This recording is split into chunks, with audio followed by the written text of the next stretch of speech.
Identify your highest hope. What does that look like to you? You know, what is your highest hope? And be very specific about it. I can't say the words more clearly. What is your highest hope? What's the highest hope that you hold in your heart with regard to any particular area of your life? Wealth, money, your relationship.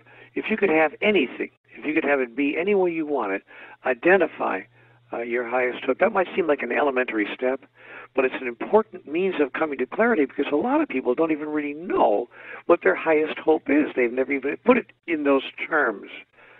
So I'm going to suggest that you do a little process. I suggest you get a journal going. Start a manifestation journal. Start a personal creation journal. And in the first part of your journal, answer the question, with regard to this particular area of my life, what in fact is my highest hope? And specifically articulate it in so many words. And by the way, let me add this. I mean, really be specific. Don't say, "Oh, I want a wonderful relationship," or "I want to become very wealthy." No. What does that look like? Be specific. I want to earn blank number of dollars a year. Or in my relationship, I want to have these specific experiences. So don't fall into the trap of just writing your highest hope. My highest hope is that I have a wonderful relationship. Well, no kidding. Don't we all? But what does that look like? So this is what I'm saying. Identify your highest hope and be very case specific about exactly what that looks like on the ground. So that's step number one. Because the genie in the bottle, you know, so to speak, metaphorically speaking, the genie in the bottle doesn't know what you want. You can't just be broad general. So the genie says, okay, what does that look like to you? So get very specific. Step number two of this manifestation formula is to identify your expectations with regard to that highest hope. And by the way, the two are not the same. Identify your highest hope and then identify the expectations that swirl around in your mind with regard to that highest hope. I've learned in my life that there are at least three kinds of expectations, and that's why this is an important second step. Let me give you an example.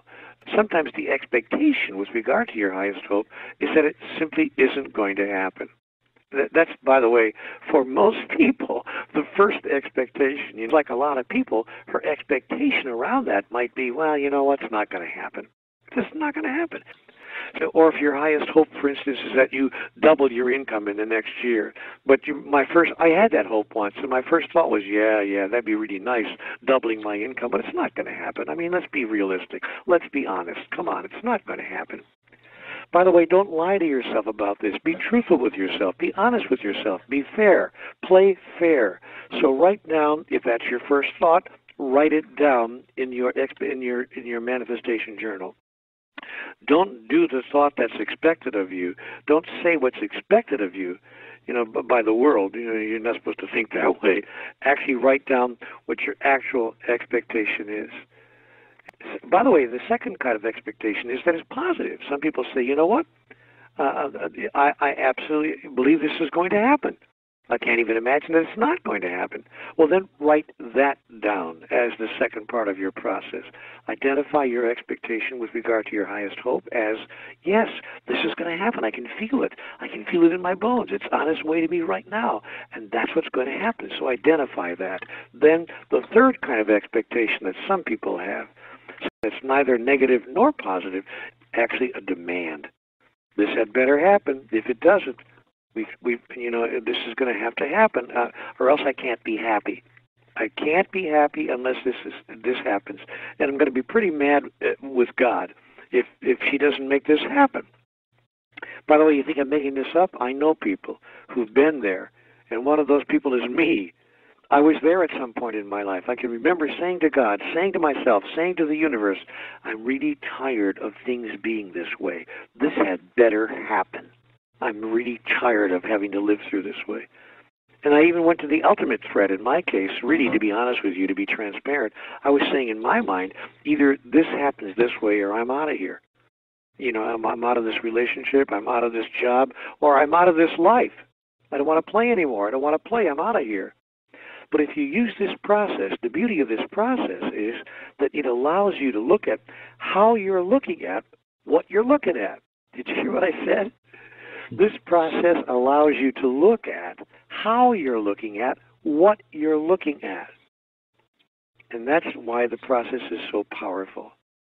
To know what's true for you and to be candid and forthright and honest and authentic. It's a database that allows you to understand what is stopping you, if anything, from manifesting in your reality what you choose. Then we go to step number 3 of that formula. Releasing any subtle requirement, or perhaps not so subtle requirement in my case, that you might have, that a certain thing has to occur in order for you to be happy in your life. You release your requirement through an extraordinary insight and a great device. People say to me, okay, how do I do that? It's all very easy to talk this way, but how do I release my requirement if I'm feeling a sense of demanding or requiring that, this has to have this has to change in my relationship, this has to change in my money life, this has to change in my health, or I can't be happy. How do I release that? What does this have to do with the agenda of your soul? What is your soul doing here to begin with? When you become clear on these 4 questions, who am I? Where am I? Why am I where I am? And what is it possible for me to do about that? When you can answer those 4 questions, what I call the 4 fundamental questions of life, then you can release your requirement and any subtle requirement you might be placing in life. I have to have this, or I have to have that, or I can't be happy. You begin to release that requirement because you become clear that your happiness doesn't depend on any of those things occurring in your life. That your happiness merely depends on your completing the agenda that you created for yourself when you came here. And here's the irony. When you release your requirement with regard to what it is you imagine you have to be happy, when you release your thought that without this I can't be happy in my relationship or in my work or in my life, when you release that, your self-confidence shoots through the roof. See, there's a circular effect that goes on here and often produces the very outcome you thought you had to require from the universe in order to be happy. That's the irony of the whole process. See, that's how you release your requirement with regard to the exterior circumstances, situations, and events of your life.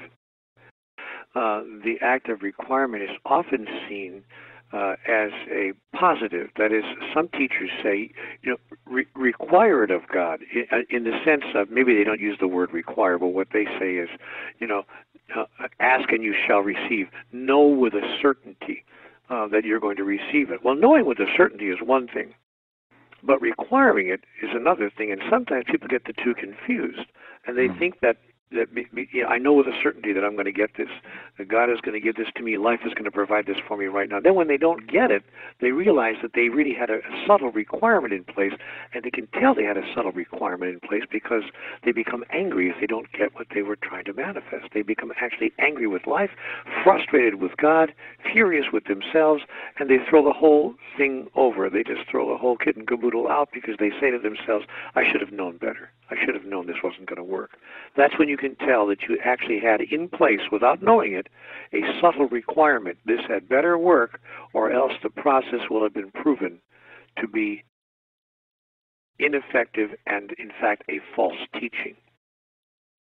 Now, here's the teaching that very few metaphysical spiritual teachers are sharing with the world, as I have observed it thus far, and that's this. The very act of requiring something to occur, even subtly doing so, as I've described, pushes it away from you. Because by requiring that something occur, you are as much as announcing that it is not now in place, and your announcement that it is not now in place pushes it literally further away from you. I mentioned this earlier, but I want to get specific now. I can't require something to happen that's already happening.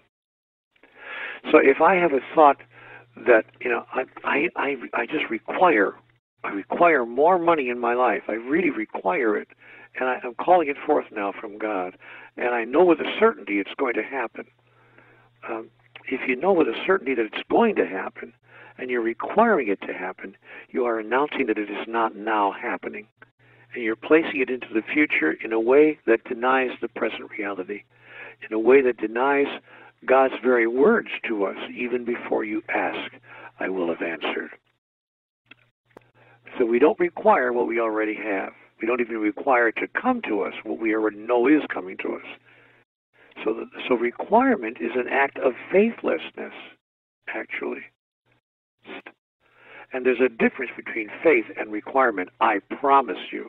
It's an energetic signature that it alters entirely the nuancical movement, energetic movement, into manifestation. So what I'm trying to teach here now is a movement into manifestation that eliminates the thought that a thing is not already present. Even before you ask, I will have answered. So where we move subtly, and this is very subtle, I agree with you, it's a very subtle shift of energy.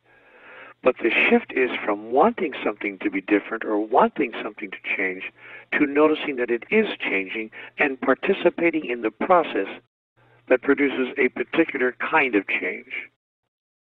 And when I become involved with the question how, rather than whether it changes, when I become involved with the question of how I want my life to change, then we become situated in the place of mastery.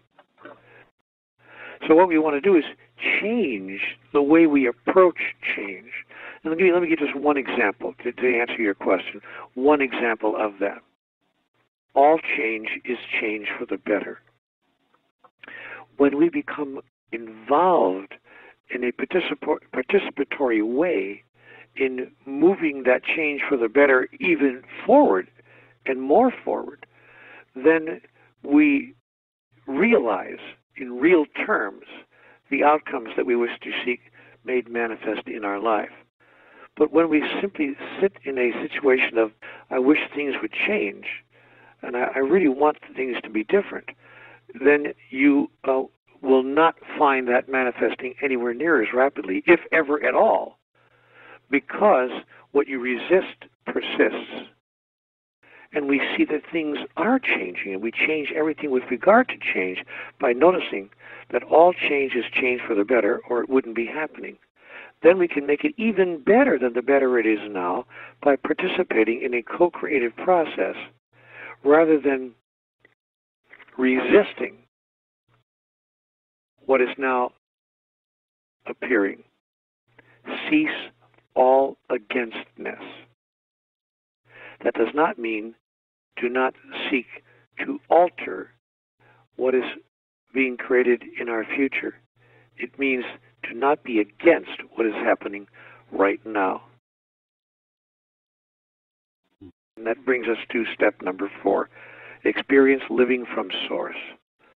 But you must go through the first 3 steps, in my experience, in order to get to step 4 and have life be a powerful experience. Then experience living from your source is possible, as if you were the source of all that you once required. Now you don't require it anymore because you are noticing that you already have it in a form that may be more serviceable to you than anything you might ever have imagined. Although it may not be in the exact same form that you think it must appear in order for you to be totally happy. So these are the 4 steps in general. And